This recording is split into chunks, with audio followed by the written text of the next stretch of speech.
Madame, Monsieur, bonsoir. Nous parlons dans cette émission de l'application des mesures de plafonnement de prix. Alors, c'est un secret pour personne. Il y a cette crise mondiale. La Côte d'Ivoire n'y a pas échappé. Les prix ont flambé. Le gouvernement, fort soucieux des préoccupations des populations, a choisi de plafonner 7 produits de grande consommation que vous connaissez, mais que je vais vous rappeler ici. Nous parlons de la tomate concentrée. Nous parlons également de l'huile de palme raffinée. Nous parlons des pâtes alimentaires. Nous parlons de la viande de bœuf. Nous parlons du riz, nous parlons également du sucre et nous parlons également du lait. Donc voici rappelés les 7 produits de grande consommation. Alors tout cela, ce sont des acquis.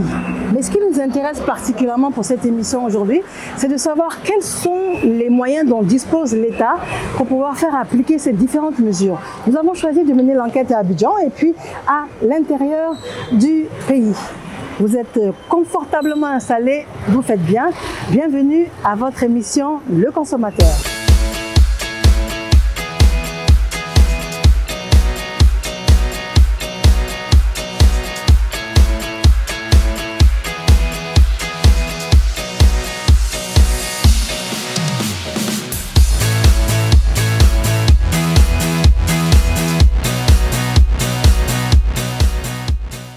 Le gouvernement, soucieux de préserver le pouvoir d'achat des populations, a pris des mesures urgentes. Le plafonnement des prix de certains produits de grande consommation, on est d'accord, c'est top. Maintenant, pour nous, il s'agit de savoir, alors sur le terrain, quelle est l'effectivité, comment c'est contrôlé.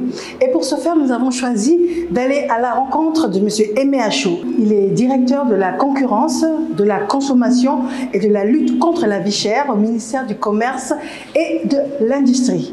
On y va. Monsieur Achou Aimé, monsieur, bonsoir. Bonsoir Marielle. Bien évidemment, nous savons tous les mesures qui ont été prises par le gouvernement pour plafonner certains produits, les 7 produits, des produits de grande consommation. Et c'est effectif, par la grâce de Dieu.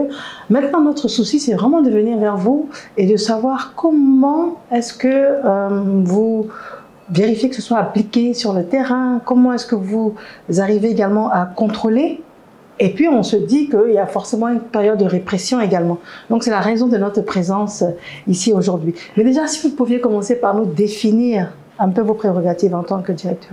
Non, je dirais que nous avons pour mission d'assurer la transparence des relations commerciales entre entreprises, donc pour le volet concurrence, d'assurer la protection du consommateur pour le volet consommation, et de lutter contre la vie chère au travers, je dirais, à travers les relevés de prix bimensuels que nous effectuons et les communications en conseil des ministres que nous produisons pour informer le gouvernement sur l'évolution des prix et l'approvisionnement du marché en liaison avec l'OCPV, entendez Office de commercialisation des produits vivriers, donc avec le CNLBC, le Conseil national de lutte contre la vie chère. Très bien. Alors, dites-nous, après le plafonnement des prix, l'étape suivante pour vous, c'est laquelle? Après le plafonnement des prix, je pense que le plafonnement des prix il a été adopté en Conseil des ministres le 9 mars. Nous sommes donnés donc une période de sensibilisation. Nous avons sensibilisé donc les différents acteurs de la chaîne de distribution, c'est-à-dire nous avons eu des réunions avec les importateurs, les producteurs, les grossistes, demi-grossistes et détaillants. Nous avons eu aussi des réunions avec les associations de consommateurs. Et nous avons adressé une lettre de mission aux directions régionales pour leur demander de transmettre copie du décret de plafonnement aux autorités judiciaires et coutumières et d'organiser des séances de sensibilisation à l'attention des organisations de commerçants et également des séances de sensibilisation à l'attention de, je dirais, des associations de consommateurs. Donc ils font quoi? Ils font du porte-à-porte, ils vont dans chaque magasin? Non, je dirais qu'on les convoque et ces réunions-là sont présidées par les préfets de région, les préfets de département. Et tout ça a mis combien de temps pour être mis sur pied? On s'est donné 2 semaines pour faire la période de sensibilisation. D'accord. Et cette période est arrivée à son terme ou bien elle est en cours? Oui, elle est arrivée à son terme. Nous sommes dans la période de répression. Alors ce que vous dites, ce que vous nous dites, c'est pour Abidjan uniquement? Non. Pour Abidjan et pour toutes les régions de Côte d'Ivoire, nous avons 31 directions régionales sur toute l'étendue du territoire national. Donc ça veut dire que ce que vous me dites, c'est valable pour Abidjan, Korogo, San Pedro, tout ça? Effectivement. D'accord. Tiens. Alors tout à l'heure, vous allez me donner un contact, hein, parce qu'on a vraiment l'intention d'aller, disons, où est-ce qu'on choisit? San Pedro. Voilà. San Pedro, je vous donne le contact. immédiatement. Alors, la période d'information est passée, la période de sensibilisation est passée. Maintenant, vous arrivez à la période de contrôle. Le contrôle de répression. En fait, on est dans la phase de répression.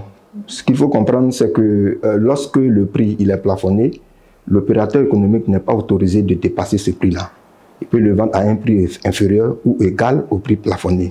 Donc, lorsque les agents contrôleurs arrivent dans l'entreprise ou dans le magasin, ils vont s'assurer d'abord que le prix il est affiché. Parce qu'au terme de l'article 25, je dirais de l'ordonnance relative à la concurrence, tout vendeur de produits, tout prestataire de services doit informer le consommateur par voie de marquage, d'étiquetage ou d'affichage sur les prix. Lorsque vous n'affichez pas les prix, vous commettez une infraction qui est qualifiée de défaut de publicité des prix. Est-ce qu'on peut bien s'entendre? Est-ce qu'on parle également des boutiques de quartier? Toutes les boutiques, tous les commerces, à part les grossistes. Parce que les grossistes, les importateurs, eux, ils ont ce qu'on appelle le barème des prix et les conditions de vente. Ils ne sont pas tenus d'afficher les prix, comme dans les boutiques ou les supérettes, mais ils sont obligés de tenir un barème des prix et des conditions de vente. Et donc, chez eux, l'agent contrôleur va vérifier le barème des prix et les conditions de vente. Chez les détaillants, ça sera l'affichage des prix. Alors, quand on parle de l'affichage des prix, est-ce qu'on parle au-delà des 7 produits plafonnés? S'il y a des pâtes alimentaires, mais ça fait partie des produits plafonnés. Mais je prends par exemple du pâté. L'affichage des prix, c'est pour tous les produits. Au-delà des 7 produits? Non, mais seulement on met, je dirais, l'accent sur les 7 produits qui sont, je dirais, concernés par la mesure de plafonnement. Mais sinon, de façon générale, je dirais, le boutiquier, la supérette, elle est obligée de faire connaître ses prix à toute personne qui vient acheter. Voilà. Maintenant, dans le cadre du plafonnement, on va mettre l'accent sur l'affichage des prix du plafonnement, tout simplement parce que c'est ce qui permet à l'agent contrôleur de savoir qu'effectivement, l'opérateur économique respecte les prix. Donc, lorsque vous affichez les prix, la première des choses, c'est de voir si ce prix-là, il est inférieur ou égal au prix qui se trouve sur l'annexe du plafonnement. Voilà. S'il n'est pas inférieur ou égal et qu'il est supérieur, vous commettez maintenant une infraction qui est qualifiée de pratique de prix illicite, qui est punie d'une amende de 100 000 à 50 millions de francs CFA. Mais ce que je voudrais aussi relever, c'est que quand on parle de pratique des prix illicites, ce n'est pas seulement les sanctions pécuniaires. On peut arriver à la saisie des marchandises, on peut arriver même à la fermeture du magasin. C'est en fonction de quoi? Alors, généralement, nous, quand on a harmonisé les amendes, on a demandé au DR de... Directeur régional? Oui, aux directions régionales, excusez-moi, ce n'est pas des formations. Aux directions régionales d'appliquer une certaine sanction. Lorsque l'opérateur économique y récidive, on leur demande d'appliquer la sanction double. Maintenant, quand c'est vraiment des gens qui persistent dans l'erreur, on peut aller jusqu'à la fermeture. Voilà, donc les sanctions vont crescendo, si vous voulez. Le consommateur, il a sûrement un rôle à jouer également. Oui, c'est le consommateur qui doit aider l'administration à réussir sa mission. Parce que comme je l'ai dit, l'agent contrôleur n'est pas en permanence dans le magasin. Aujourd'hui, nous pouvons venir contrôler un opérateur économique, on peut le sanctionner, soit même il est en règle. Mais une fois que vous tournez le dos, il peut revenir à de vilaines pratiques. Donc, il revient donc à ces consommateurs-là de refuser de payer le produit lorsque le prix est supérieur au prix plafonné et de saisir la direction régionale ou même d'appeler sur le numéro vert du ministère du Commerce et de l'Industrie. Donc déjà, de ce pas-là, nous, vous allez nous dire où est-ce qu'on peut rejoindre une de vos équipes et puis on va suivre l'équipe. Et puis ensuite, nous, en tout cas, on ira à Saint-Pétro. Je vous conseillerais par exemple la direction régionale de Yopougon. Je remercie infiniment.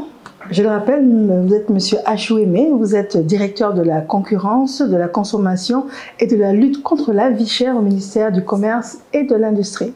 C'est moi qui vous remercie.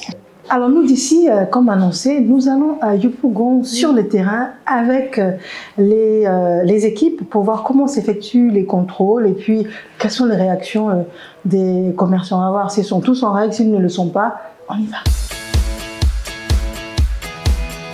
Bonjour monsieur. Oui monsieur, bonjour, le ministère du Commerce. On a un contrôle chez vous. Tout à fait. Vous allez bien? Ça va. D'accord. Maintenant, ça c'est le barème de prix qui est là. D'accord. On va vérifier ensemble. On va vérifier ça. On voit que tout est spécifié en termes de grammage. Non, montrez-moi le riz rizière est parfumé 22,5 ici. On a parfumé à longue cassée. Non, c'est pas grave. Donc, quelle que soit la qualité. On n'a pas de spécifications. C'est ça. Vietnamien rizière, 22,5. c'est 11 500. C'est ça, non? Oui. Voilà. 11 000 vietnamien, oui. Vietnamien. 11 500. Et puis là, combien? Riz rizière vietnamien, 22,5. Vous voyez que c'est précisé ici? Ouais, c'est précisé là-bas. Ici aussi, c'est précisé. Tout à fait. Voilà. 11 500. Ça, c'est bon. Non, mais c'est pour le bien de la population. Voilà, il faut éviter cette question de cherté de vie. Il faut éviter d'exagérer en matière de vente. Donc, l'État prend des mesures pour pouvoir juguler ces questions-là. Voilà, pour ne pas que les consommateurs soient abusés. Vous comprenez? Voilà. Donc, nous, notre rôle, c'est de venir surveiller ce marché-là, de faire en sorte que les prix qui ont été fixés par l'État, plafonnés par l'État, soient respectés. Absolument. On a tout opérateur qui s'adonnerait à ne pas respecter ces mesures-là, tombe sur le coup des sanctions. C'est ce que nous sommes en train de chercher à faire. Est-ce que vous comprenez? Voilà. Donc, pour la question du riz, il n'y a aucun souci. J'ai constaté que sur vos barèmes de prix, et puis les prix affichés, c'est la conformité. Bon, vous avez constaté avec moi que les différents prix qui ont été plafonnés par l'État, en ce qui concerne le riz, en ce qui concerne aussi également le sucre, les prix là sont respectés. Ici, le constat qu'on fait, c'est que c'est affiché. Et pendant que c'est affiché, ils détiennent le barème. On a vérifié le barème, on a vérifié l'affichage, on a regardé dans les documents de l'État, on a constaté que ces prix sont conformes. Donc ici, il n'y a aucun problème. On va continuer notre mission ailleurs. Ahmed, ça va? Oui. D'accord. C'est le ministère du Commerce. Direction de Yopougon. C'est dedans. C'est dedans. Donc depuis mars, Ahmed, depuis mars, le gouvernement a plafonné, c'est-à-dire qu'il a bloqué le prix de certains produits, comme le sucre, le riz, l'huile, le lait concentré sucré, le sucre en carreau, l'huile raffinée. L'État a bloqué les prix. Donc on est venu se rassurer aujourd'hui là, que le prix que le gouvernement a dit là, c'est ça que tu vends. Mais on voit déjà que tu n'affiches même pas les prix, Ahmed. Ça c'est déjà une faute, hein. Où il n'y a pas de prix, là, on va ramasser. Oui, c'est pas... Hey, quand le gouvernement prend des mesures, il faut que vous les respectiez. On dit que les prix sont chers, les prix sont chers. Le gouvernement prend des mesures, il suspend certains impôts, il arrête les choses, mais il faut que vous les respectiez. Si vous ne le faites pas, c'est pas bon. Nous, on est là, on va vous sanctionner. Non, non, c'est pas maintenant que tu vas faire ça. Huile là, tu fais ça à combien? Huile qui est là, huile qui est là, huile qui est là, tu fais à combien? Huile qui est là, 1,5, tu fais à combien? 1,5. Oui, là-bas, il faut faire venir ça. 1 litre et demi là. Tu connais, il fait exprès. Oui, ça c'est combien? 1750. 1750. C'est écrit où? Que c'est 1750 qui vend ça, c'est écrit où? Le supermarché a écrit. C'est le supermarché qui écrit, toi tu n'écris pas.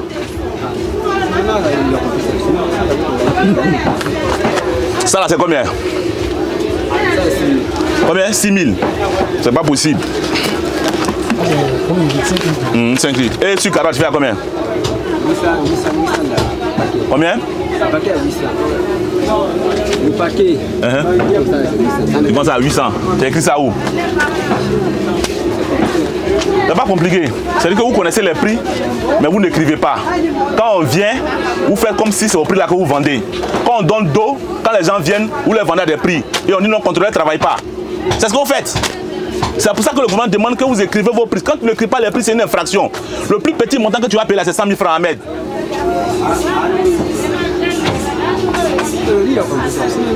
Tu n'as jamais compris que... Mais c'est que là, pourquoi tu as écrit? Pourquoi tu as mis 600 là? Si tu n'as jamais compris qu'on doit écrire prix. Ça, c'est le truc que je ne connais pas là. Ça y est, ok. Le gouvernement a pris des mesures. Vous devez les respecter. Parce que les contrôleurs sont sur le terrain.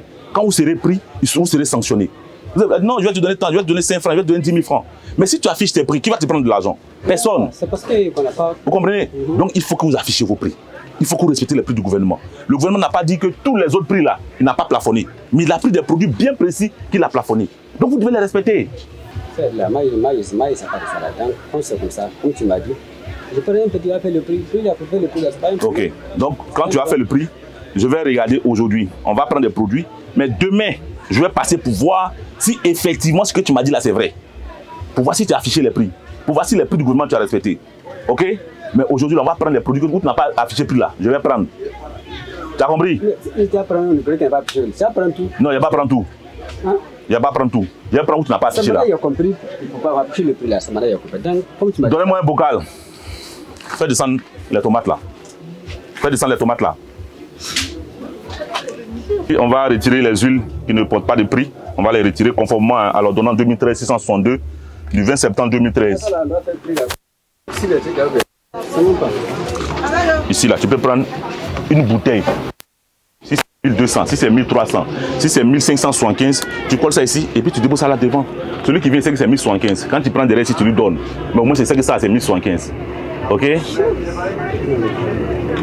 Selon le prix là, c'est déjà donné, on a partagé ça aux différentes communautés. On a partagé au président du marché. On a fait communiquer partout, à la télévision, à la radio. Vous êtes informés. Mais quand on vient, vous êtes toujours étonnés. Oui, moi, je n'ai pas compris. Quand tu étais où, tu n'as pas compris? J'étais là, mais je n'ai pas... Tu étais où? Là où? Oui. On fait le PV de saisie et puis on va retirer les différents produits.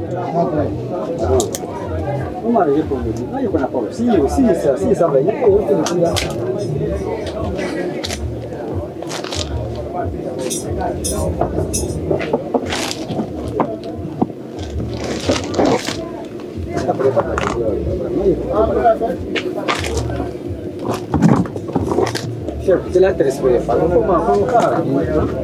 Faites la convocation. D'accord, quand tu as venu au bureau, on va bien t'expliquer. Quand tu as venu au bureau, on t'expliquer. Donc, M. Hamel, ce que vous avez dit tout à l'heure, vous avez dit que vous n'avez pas l'information, vous ne saviez pas que le gouvernement avait plafonné le prix de certains produits, vous n'avez pas l'information. Parce que depuis le 9 mars 2022, l'État a plafonné le prix de certains produits. Donc, si vous avez comme information, quand on va rédiger le procès verbal à nos bureaux le 19, vous pouvez insérer ça dans le procès verbal. C'est-à-dire, on va prendre vos propos et puis on va mettre ça dans le procès verbal. La loi vous donne cette opportunité de pouvoir le faire. Donc, on va tenir compte de ça dans le procès verbal. Donc, voilà la convocation. Vous nous rendez à nos bureaux le 9 à 8 h pour assister à la rédaction du procès verbal. Merci et puis bonne journée à vous. Voilà, nous avons fini l'étape d'Abidjan, mais vous le savez, il n'y a pas qu'à Abidjan qu'il faut contrôler. Nous avons choisi d'aller jusqu'à San Pedro. Et de ce pas, nous allons à l'aéroport destination San Pedro. Nous avons déjà pris attache avec M. Nguessan Ménan Bernard, qui est directeur régional adjoint du ministère du Commerce et de l'Industrie à San Pedro. On y est, on y va.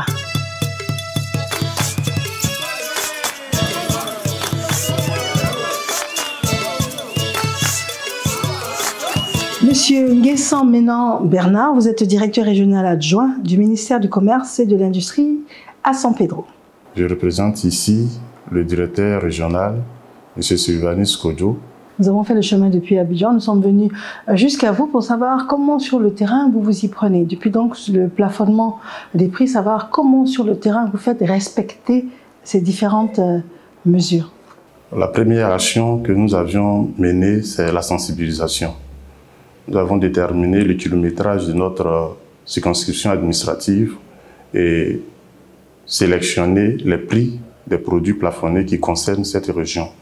Nous les avons distribués aux différents responsables des consommateurs, des commerçants, également des autorités au niveau administratif, au niveau de la justice et les grands commandements pour expliquer les mesures prises par le gouvernement pour lutter contre la flambée des prix dans cette période-là. Nous aimerions également savoir comment concrètement se passe le contrôle sur le terrain. Au niveau du contrôle, après la sensibilisation, des équipes conduites par des inspecteurs sont mises en mission pour veiller à l'affichage des prix en ce qui concerne tous les produits, mais particulièrement les produits pour lesquels les mesures de plafonnement ont été prises, et veiller au respect des prix plafonnés par le gouvernement. En cas d'infraction, des amendes seront infligées à ces différents contrevenants. Nous allons également veiller à l'exactitude des instruments de mesure, puisque les mesures concernent la viande de bœuf également, et demander aux bouchers d'afficher les prix pratiqués sur la viande, mais également de veiller à la fiabilité de leurs instruments de mesure. Nous savons qu'il y a des sanctions de prévues. Est-ce que ici à San Pedro, par exemple, vous passez concrètement à l'application des sanctions sur le terrain? Oui, les missions d'application, les missions de contrôle et de mise en œuvre des mesures sont déjà en cours. Et dans ce cadre-là, tous les contrevenants qui ne respectent pas les prix plafonnés et qui n'affichent pas les prix seront sanctionnés conformément à la loi relative à la concurrence, mais également au décret qui plafonne les prix des produits de grande consommation. Alors moi j'aimerais savoir, est-ce que le consommateur ici à San Pedro a vraiment conscience qu'il doit s'impliquer et refuser de payer plus cher s'il y a des commerçants véreux? Oui, les consommateurs sont sensibilisés et sont informés sur leurs droits et devoirs. À la dernière journée des consommateurs, le 15 mars dernier, nous avions fait un exposé sur les droits et devoirs des consommateurs, mais également expliquer les 9 mesures prises par le gouvernement pour lutter contre la vie chère, et des émissions radio avec les radios de proximité sont également organisées, animées par le DR ou le DR adjoint et les inspecteurs pour expliquer les mesures prises par le gouvernement. Ici à San Pedro, alors comment est-ce que vous arrivez à sensibiliser les différentes populations? Est-ce qu'elles sont vraiment au courant de leurs droits, de leurs devoirs? Nous avons eu des séances de travail avec les consommateurs.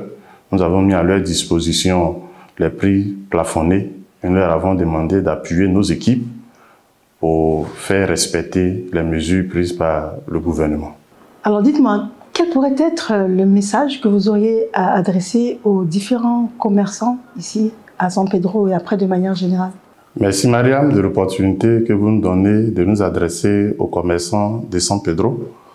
Aux commerçants de San Pedro, nous voulons dire que les mesures de lutte contre la vie chère prises par le gouvernement sont dans la phase pratique, en application.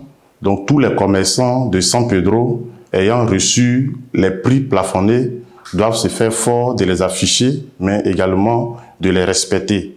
Ces mesures permettent à la population de pouvoir conserver leur pouvoir d'achat et d'avoir aisément à portée des mains les produits de première nécessité. Très bien. Maintenant, et si vous auriez ce message de fin adressé spécifiquement aux consommateurs, ce serait lequel? À l'endroit des consommateurs de San Pedro, nous voulons dire que le consommateur est le premier contrôleur. C'est lui qui doit veiller à ce que les prix plafonnés par le gouvernement soient respectés à son avantage. Et les agents du ministère du Commerce les appuieront dans la surveillance de ces prix plafonnés par le gouvernement. Merci. Très bien. Je vous remercie infiniment. Alors, comment repartir de San Pedro sans aller sur le terrain et voir comment est-ce que les inspecteurs font leurs différentes vérifications sur le terrain? Nous allons y faire un petit tour et ensuite prendre la route d'Abidjan. On y est? On y va.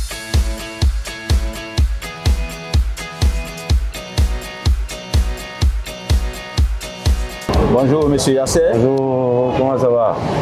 Bonjour. Nous sommes là dans le cadre du contrôle des prix des produits dont les prix sont plafonnés. D'accord. On voudrait un peu savoir combien vous vendez vos produits ici. D'accord.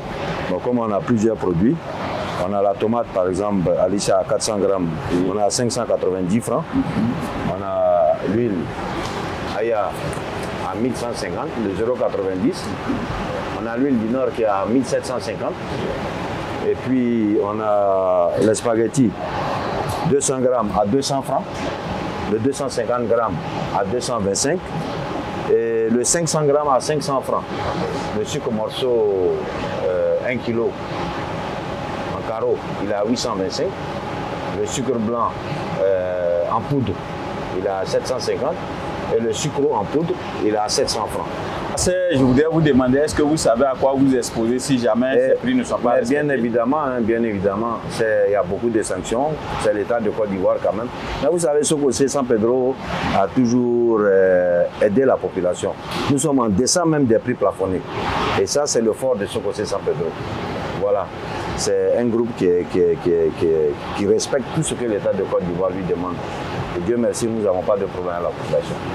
Voilà. Donc, merci beaucoup. Oui. Sachez que nous allons passer régulièrement durant le temps qui nous est imparti pour voir si vous respectez, vous êtes toujours dans cette... Avec plaisir, avec mille plaisir. Merci beaucoup. Merci à vous, monsieur. Merci. Allez, merci.